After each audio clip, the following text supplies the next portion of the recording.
Hello and welcome to your, this must be the 6th Wednesday, well, it was the Wednesday weekly walkthrough, now it's more just the weekly walkthrough, with me the Kid here at Red Gaming Tech, your source for your daily dose of the latest gaming news, or whatever the catchphrase is.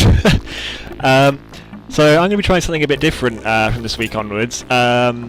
Basically, from this week on, for the next few episodes I'm going to try this, I'm actually going to be playing the background footage and doing the episode at the same time, because I find it helps if I'm actually doing something while I'm talking. It just helps me kind of focus a bit better, because if I'm just sat at a desk with a microphone talking, I tend to kind of stumble over my words a lot and get kind of lost and lose my train of thought. So also I thought I'd make this kind of a bit of fun, in that normally in the start of the video, in the top right corner there is a little note that says what the game I'm playing is. I'm gonna, from this week, not do that, and I'm instead going to have it so the first person who can tell me in the comments what game I'm playing will get their name mentioned in the next video, basically. So it's just a bit of fun. So this is going to be the first game that I need you to name that game. This is quite an easy one, to be honest. As for why the kind of the actual viewport of the game is shifted down to the bottom of the screen, Fraps really doesn't seem to like this game, so we're just going to have to bear with me here. So, news-wise, so what have I picked out this week? Simon Woodruff at Rare has hinted, well, almost stated that the company is going to be bringing back the Banjo-Kazooie IP to use the Kinect features of the Xbox One, which is pretty cool, because as the majority of Banjo fans were highly disappointed with Nuts and Bolts. I think that was kind of a disappointment across the board. It'd be nice to see the IP return. Oh, the sound's messing up horribly there. It would be nice to see the IP return, going back more to its roots rather than being like just a sort of another genre of game that kind of has those characters thrown in. They've also said that they want to make use of the Kinect sensor that's bundled with the console, so because it's not something you have to buy separately anymore, it means that developers are going to be more willing to experiment with it, because they know that basically everyone has one, unless Microsoft make a change later where you can buy the console without it. So that's quite cool. They've also said they've said in general they want to bring back older Rare IP, but they haven't said anything specifically. The only one they've specifically mentioned is Banjo-Kazooie. So going over to Lionhead Studios, Fable Legends has been announced for Xbox One. Essentially, it's a Fable game, but it's has 4-player co-op. Like you don't have to play it as a 4-player co-op. It always has 4 characters, but if you're playing by yourself, the AI will control the other 4 characters. So yeah, I mean, Fable 1 and 2 I really loved. Fable 3, I don't know, I wasn't sold on that. So yeah, I'm willing to give him another chance. I mean, it could be something interesting, it could be something duff, but we'll have to wait and see. They haven't really given much detail on it, aside from it's kind of a free-form type game, so it's not like a game where you're working towards a goal, like completion. It's more free-form, where you can choose to be an evil character or you can choose to be a good character, and it has the 4-player co-op thing, so I guess you kind of have sort of a posse going on, and it has like a morality system, and the story is more dynamic rather than just going from point A to point B. So yeah, that's pretty interesting, I guess. You can tell I'm kind of underwhelmed given the whole debacle with Fable 3. So what else have we got? Nintendo have added a new hero mode, a hero mode even, to the Wii U HD remake of Windwaker. So apparently the difference. Well, do you remember? Do you act like I'm asking you personally a question? Does anyone remember when they re-released? Actually, I'm just gonna say something here. You're meant to pick up a watch here, but I swear it's nigh on invisible. Anyway, yeah, when they re-released the Ocarina of Time on the GameCube, they bundled it with the Master Quest version, which was basically like a reshuffled and slightly more difficult version of the game. It's basically going to be similar to that, except it sounds quite brutally difficult, actually.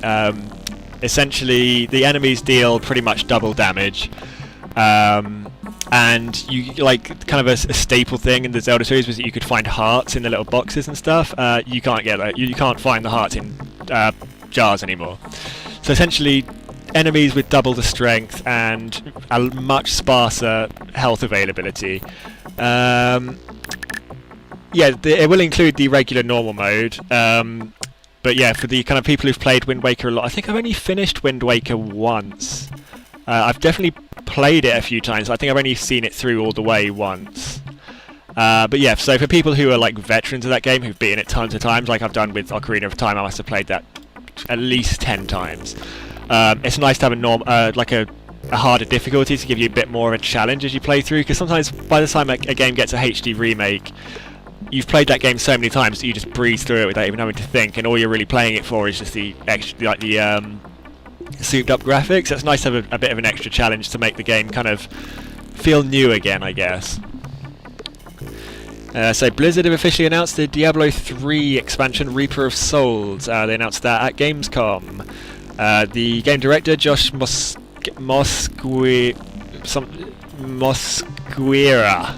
revealed that the add-on will feature a new act, a darker story, and the introduction of the Crusader class. So it sounds similar to the... Oh, what was the expansion for Diablo 2? Oh, the music's a bit loud there, so I'm just going to go back inside the house. Otherwise you are not going to be able to hear me. So, if you remember, the expansion I believe was... No, it's gone. There was the first expansion to Diablo 2. I can't remember. I actually added 2 new classes. I'm not fully sure. I haven't played Diablo 2. Anyway, it sounds like it's similar to that. It'll add a new story arc and a new class, which is the Crusader. I'm not in... Oh, the phone's ringing. So the phone in the game is ringing. I think I'm actually going to miss the call. See, something that's difficult about this game is it's time sensitive, so that if you miss an important event, the game's unwinnable, basically. So it's not a particularly long game, but you have to do everything perfectly timed. I'm not really playing to finish it, I'm just playing for something to do in the background. But anyway, back to you, Diablo. So Diablo 3 isn't a game I've played. You know, there was issues. I initially didn't pick it up because there were bugs and issues that if I missed the call. Oh, okay, I got it. Yeah, the voice is messed up for some reason. It's meant to be a voice recording, but it's just static. Yeah, I didn't buy Diablo 3 at launch, and I never really got round to playing it after that. But you know, it seems to have been like permanently full price everywhere I've seen it. Right since launch. I think if the price dropped, I'd probably buy it because I know I'd play it. And plus, with an expansion, you know, that's something to add a bit more excitement to the game. But yeah, as for in-depth details, I don't have much to give you there. So Sony have announced that PS3 gamers who buy select cross-gen titles on the PlayStation 3 will be able to pay a small fee or a discounted fee. They haven't said exactly what kind of fee it'll be. To upgrade that game for use on their PS4. Microsoft had hinted that they were going to do something similar, although I'm not sure whether they've confirmed anything yet. So essentially, the games that are selected are Call of Duty Ghosts, Watch Dogs, Assassin's Creed 4, and Battlefield 4. So basically, any of those that you buy on PS3 prior to the release of the PS4, you will be able to pay a fee. I'm not sure how much the fee is likely to be, but you will be able to pay a fee to upgrade that game. I don't think it'll be a hard copy. I believe it'll be a digital copy for use on your PlayStation 4, which is nice. So I guess it's going to drive the sales of those games on the PS. So people aren't going to just exclusively going to hold out and just wait for the PS4 to buy those games. So you don't have to worry about holding out, knowing the game's out, not buying it, not playing it because the PS4's not out yet, which is quite nice. So, on top of that, the final piece of news is the PlayStation 4 release date is November the 15th in the USA. November 15th USA, 2 weeks later in Europe. That would make it the 25th, 29th of November. 30 days of November, yeah. The 29th of November. Of course, every month apart from February it has at least 30 days. So, yeah.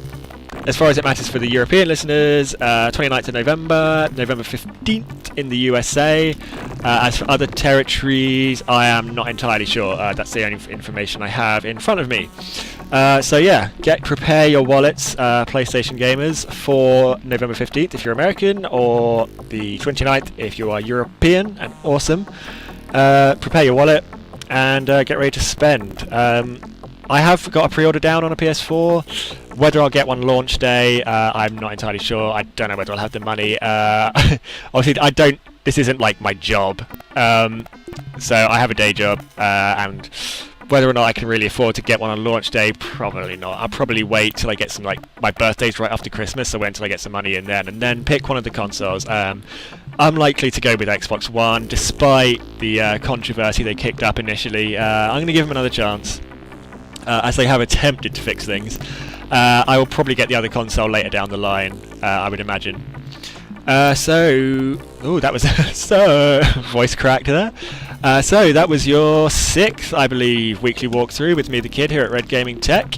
Let me know what you think of the new format. I've kind of become conscious that I'm just wandering aimlessly around the house in this game while I'm talking. So I don't want to go outside because the music's really loud outside in this game. I'm actually going to do a walkthrough of this game coming up soon as part of the Kid Plays series. I'm currently doing Duke Nukem 3D. I have a game planned after that, and then I'll probably do a one-part walkthrough for this game, because you can finish it in half an hour easily. Yeah, so this has been your 6th weekly walkthrough here at Red Gaming Tech with me, the kid, and until next week, I will see you later. Have a good time, and I need a catchphrase. Thank you, bye-bye.